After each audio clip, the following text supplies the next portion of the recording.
Hey Travis, is this a good time? Hey there, Emily. Sure, I'm good right now. First off, I'm glad to hear you were released from the hospital. Thanks, it's great to be out. And you're coming back home tonight, right? Yep, I'm actually almost at the station already. That's great. Yeah, I should be getting there right on schedule at about 4:30. I'll come and pick you up. Thanks, Emily. Seriously though, collapsing on the job from overwork? That's just insane. When I heard that you were taken to the hospital in an ambulance from your office, I thought I was gonna have a heart attack. And that's not even your regular assignment. You were only transferred from the main office temporarily because the branch office was short-staffed. And here I am, your fiancé, unable to come and see you because you're so far away. I feel so bad I haven't been able to support you, Travis.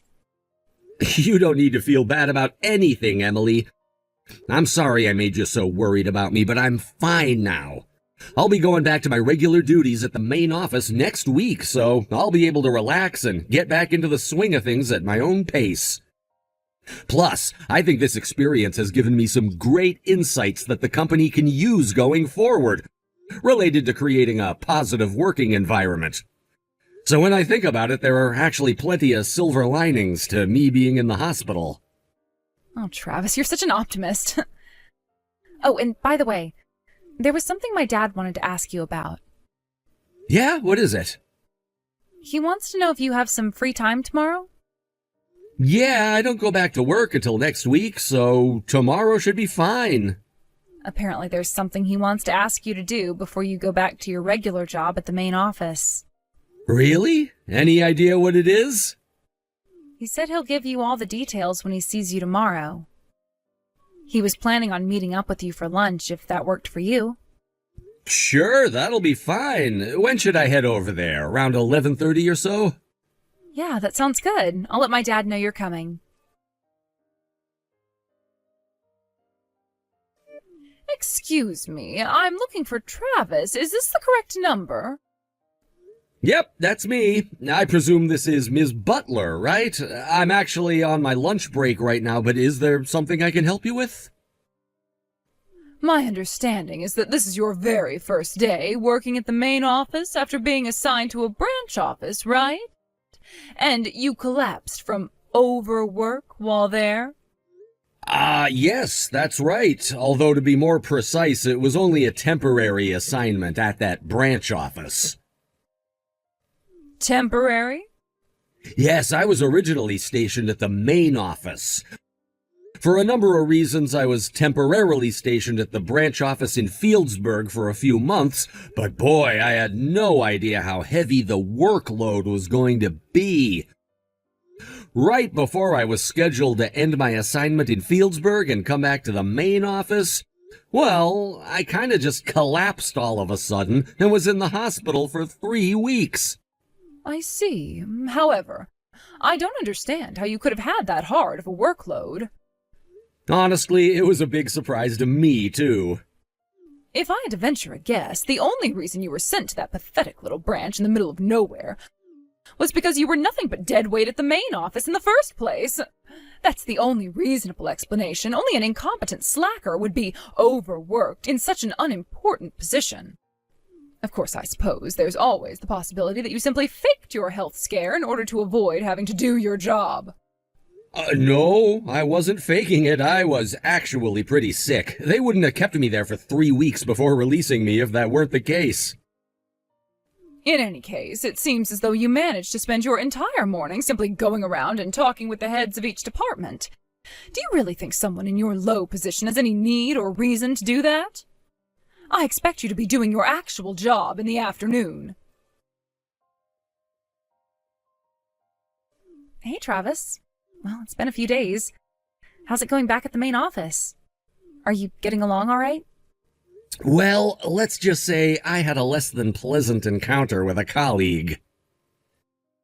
Ooh, that doesn't sound good. What happened? Do you know a female manager named Butler? Oh, yeah, I do. She got transferred to the main office from a local branch office around the same time you came back from the hospital. She's actually pretty well known around here for, well, a couple of reasons. First, getting appointed to a high-level managerial position at 38 years old like she was is pretty rare here. So her superiors apparently saw some sort of potential in her. But she also has a rather, how should I put this? Let's call it a strong personality. Yeah, that sounds about right. To be honest, though, we've been working together in the same office for the last several days. But I haven't really seen anything from her in either her work or personality that would merit her being placed in a high leadership position. Really? What makes you say that? So, this is something that happened on my first day back. All I had planned for that day was making the rounds and speaking to the heads of all the departments in the morning, then straightening out my desk and getting things organized in the afternoon. But once I got back from my lunch break, there was this absolute mountain of papers stacked on my desk with a note on top saying, "Get these to me by the end of the day." I mean, really? I hadn't even had the time to turn on my computer yet, so this wasn't something that I was going to be able to get done that day at all. But that wasn't even the worst part. Then I picked up some of the folders and checked their contents. It looks like Butler had started working on a bunch of it, but they were full of spelling mistakes, grammatical errors, miscalculations. It was awful. Yikes, that's not good. And the other people in the department were pretending to be working intently on one thing or another, but they weren't actually getting much done. It's like they were putting on a show. Now that you mention it, I did hear a rumor about your department. Apparently, when you walked into the office this morning, all the other people in the department started trembling. Everyone except for Butler, that is. I'd imagine that's because I did the unimaginable. The official narrative was that I had been sent over to the Fieldsburg branch as a form of unofficial punishment. No one who gets sent there ever comes back, so it was kind of like they were seeing a ghost. Yeah, or a zombie or something. And by the way, don't worry about those guys. I've got my eye on all of them. I even managed to get a couple of apologies out of them for what happened before. That's my Travis. You work fast. That's what they pay me for. Still, though, it would be for the best to remain cautious for the foreseeable future. I can't say I'm surprised, Travis. You put the bare minimum effort required into the assignments you were given and spent the rest of your time playing around on your computer. Excuse me, Ms. Butler. We work on the same floor, and your desk is barely halfway across the room from mine. Can I ask why you're texting me instead of coming to my desk and speaking to me in person? Unbelievable. You really don't get that I'm trying to avoid disturbing the other employees? Nope, I really don't get it. When I saw your text, I assumed that it must have been something urgent, but that doesn't seem to be the case, so what can I do for you? What happened to the work I left for you earlier this week? If you're referring to the massive pile of folders you dumped on my desk, none of that is any of my responsibility in the first place, so I passed them along to the people you should have given them to. You did what? Furthermore, the number one priority for me for the next several days is the creation of a report from my time over at the Fieldsburg branch. Didn't you get the memo? Oh, don't patronize me. Of course I got that thing. However, I am the senior manager of this department, and as such, you take your orders from me and no one else. Your number one priority is whatever I tell you it is. Good grief, how incompetent can you be? I can't take it anymore. You're through. I don't need any more old men in my life just taking up space. You're fired. Old? You're 32, aren't you? Well, that's old enough for me to call you old. All right, well, I suppose you're free to see me as being old if you like, but what makes you think you can fire me? Senior managers don't have that sort of authority. What's that? You think that just because I'm a woman that I have no authority in the company? Oh, let me assure you, someone as elite as myself is more than capable of ending your career. Clear out your desk. You'll receive your pink slip in the mail within the week. Is that so? Well, that's unfortunate. I got called an old man by a 38-year-old woman. What? Let me guess, it was Butler, right? You guessed it. Wow, well, if she thinks that you're an old man at 32, I can't imagine what she must think of the married man she's dating right now. Oh boy. Does that mean... You guessed it. The investigation is still kind of ongoing, but I can confirm with full confidence that all the rumors are 100% accurate. Well, looks like we have all we need. All that we need and more. Then I suppose it's time to make our move. Oh, this is getting really exciting. Travis, what's the meaning of this? You've got a lot of explaining to do. I told the HR director to process your termination, but when I opened an envelope sent to me from his desk today, I wasn't expecting your pink slip. It was mine? Why do you seem so surprised? The fact that you're texting me to complain about this right now would imply that you've at least seen the recent HR department announcement. Well, yes, I saw it, but it doesn't make any sense. Why are you the new head of the corporate HR department? I mean, what happened to the previous director? The same thing that's happening to you right now, Ms. Butler. He's been terminated. Terminated? I don't think I need to explain why a senior manager and former HR director having an extramarital affair together would lead to this outcome, Ms. Butler. I have no idea what you're talking about. Is that so? Well, regardless, we've been investigating the two of you. You can't be serious.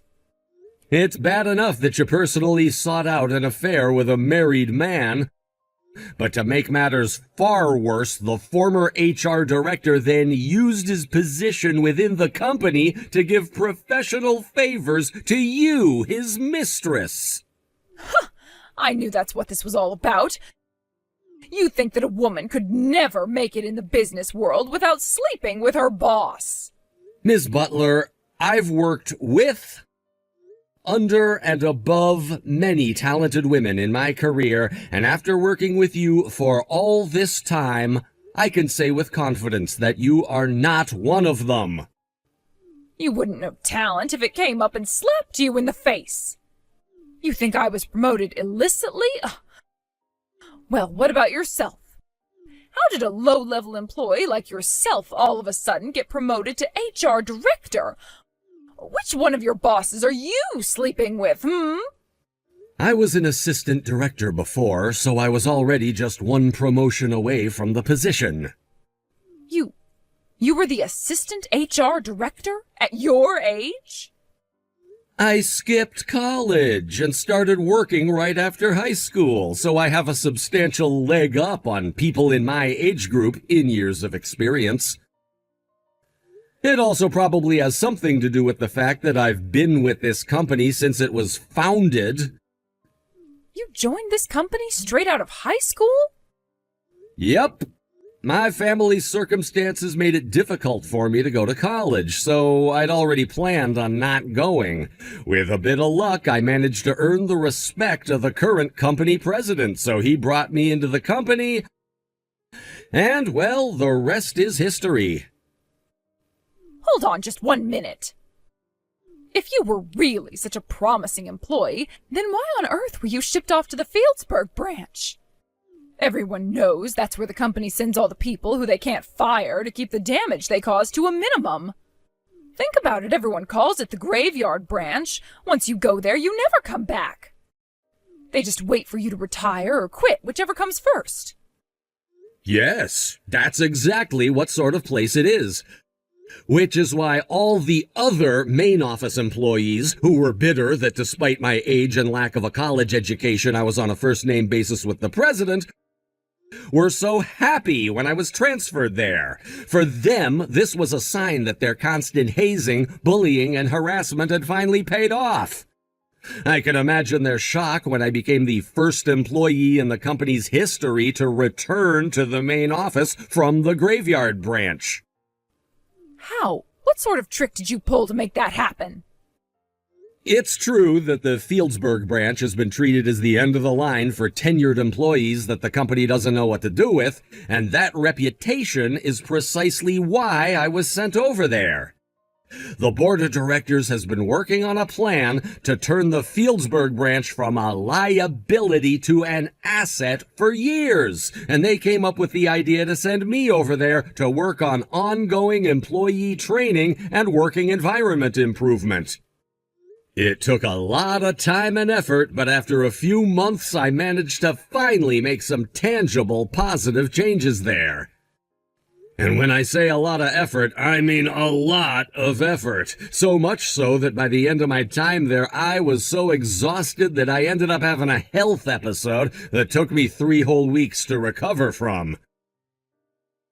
So, while my return was delayed by that slightly, I finally succeeded in my mission and have made my pre-planned return to the main office.